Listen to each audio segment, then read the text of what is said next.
किराए पर जनरेटर्स लेने का फैसला किया और वो फैसला भी इन्होंने नवंबर में किया और उनका अब तक ये जनरेटर्स गिलगित नहीं पहुंच गए हैं और अब सर्दियां तकरीबन आधी सर्दियां तो लोगों ने अंधेरे में गुजारी हैं। ये है कि हम बिजली के लिए बहुत तरस रहे हैं।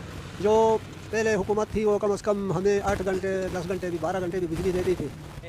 इसमें हमें काफ़ी मतलब खास जो इलेक्ट्रिशियन है हमें प्रॉब्लम का फेस होता है। अभी ये भाई हमारे यहाँ पे जो पॉलिसी सास जो इदारे हैं वो इंतहाई नाअहल है और ऐसे ऐसे जगहों पे वो पॉलिसी बना के लेके आते हैं जहाँ पे फ्लड एरियाज़ में ये खुसूसन आप देख लें नलतर में जिस एरिया में उन्होंने बनाया हुआ है, उसके अलावा आप करगा में देखें, अब run of the river project क्यों नहीं बनाते हैं? ये पॉलिसी सास जो लोग हैं उनसे क्यों नहीं मेरे ख्याल में कुछ लोग पीछे बैठे हुए हैं जिनका रोजी रोटी ही इसी धंधे से चलता है कि वो ऐसी जगहों पे प्रोजेक्ट बनाते हैं। अवेलेबल है नहीं, अब नहीं ये प्रोजेक्ट दे क्यों रहे हैं? अस्सलाम वालेकुम, मैं हूं किरण कासिम, आप देख रहे हैं वुमेन टीवी।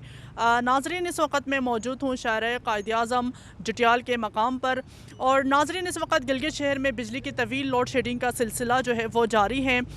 गिलगित शहर के अवाम और ताजिर जो है वो बिजली न होने की वजह से किस हद तक मुतासिर होते हैं, आइए आज हम इन्हीं से जानते हैं।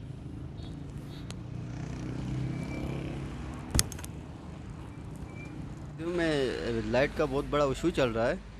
24 घंटे में ज़्यादा से ज़्यादा 2 या 3 घंटे बिजली आ जाती है, जिससे बच्चों की पढ़ाई मुतासर हो रही है, सारा कारोबार मुतासर हो रहा है। हमें बिजली ना होने की वजह से कारोबार में जल्दी छुट्टी करके जाना पड़ता है और बच्चे पढ़ाई नहीं कर सकते हैं। लाइट नहीं होती है तो पढ़ाई करना मुश्किल हो जाता है। लाइट के जो इशू है इसमें हमें काफ़ी मतलब खास कर जो इलेक्ट्रिशियन है हमें प्रॉब्लम का फेस होता है। अब इसको हमें बनाने के लिए हमें इसके होल निकालना है, जिसके लिए हमें बिजली की दरकार होती है। अभी भाई को भी वहाँ पे वेट करना पड़ेगा शाम तक, फिर शाम में 1-2 घंटे की लाइट आती है, फिर उसमें भी लोड शेडिंग होता है। हर 15-20 मिनट ज़्यादा से आधा घंटे की लाइट आती है।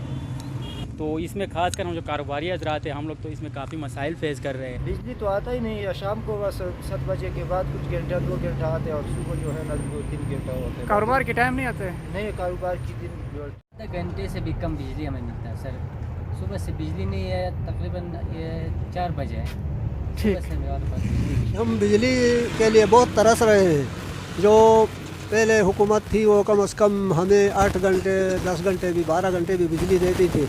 अप्रैल तक हम बिजली से महरूम हैं, हम घरों में बहुत तंग हैं। जब से ये 2 साल हो गए कम से कम हम टोटल 24 घंटों में हमें 8 घंटे भी पूरे नहीं मिलती, 6 घंटे हमें बिजली मिलती है।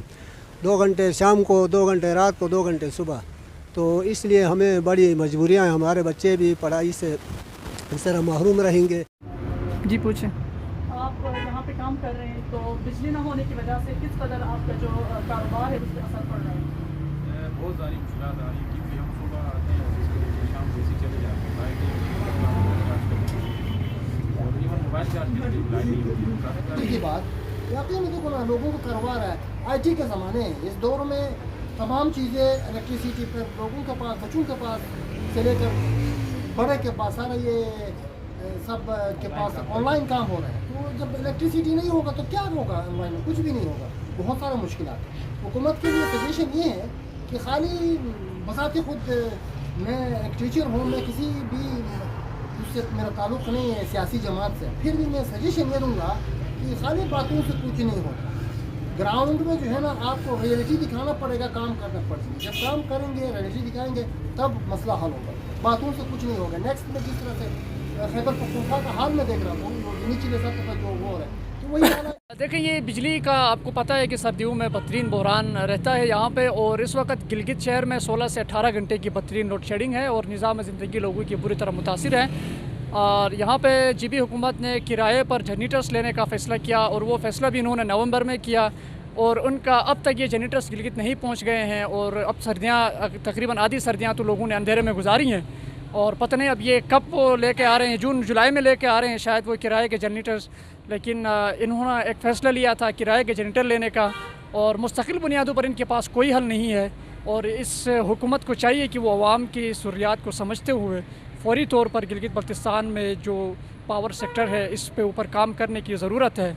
और मैं समझता हूँ कि ये हुकूमत आवाम की इन मुश्किलात को हल करने में संजीदा दिखाई नहीं दे रही। अच्छा मेहताब, ये भी बताएं ज़रा कि जब भी सर्दियाँ गिलगित बल्तिस्तान में शुरू होती है तो बिजली का बहरान भी स्टार्ट होता है, तो ये बिजली के बहरान की क्या वजूहात है? कौन सी हुकूमत, कौन सी पार्टी जो है वो इसके ज़िम्मेदार है कि उन्होंने अब तक इस अहम मसले पर कोई तवज्जो नहीं दी है? देखें कोई भी हुकूमत होती है तो उनके पास पॉलिसी बनाने वाले जो लोग होते हैं ये उनका काम होता है, पॉलिसी बनाते हैं और फिर उसके ऊपर इम्प्लीमेंट करती है गवर्नमेंट।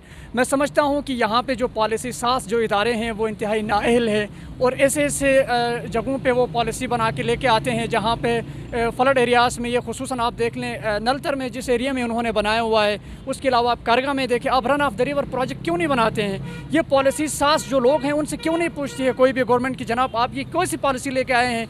यहाँ पे सर्दियों में पानी कम होता है और गर्मियों में पानी ज़्यादा होता है, तो वो फिर प्रोजेक्ट मुतासिर हो जाते हैं।